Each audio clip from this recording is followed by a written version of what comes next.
If you are getting a P22B4 error code, this video is going to show you one practical solution to fix the error code at home.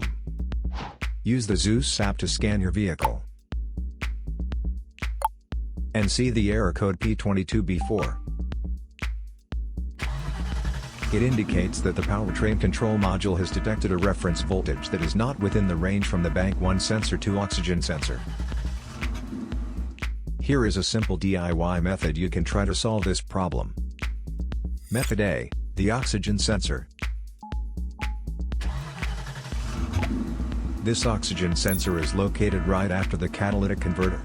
Bank 1 is on the side with the cylinder number 1. Sensor number 2 is usually the downstream oxygen sensor behind the converter. Visually check the oxygen sensor's electrical connections, wire harness, and metal tabs for any damages.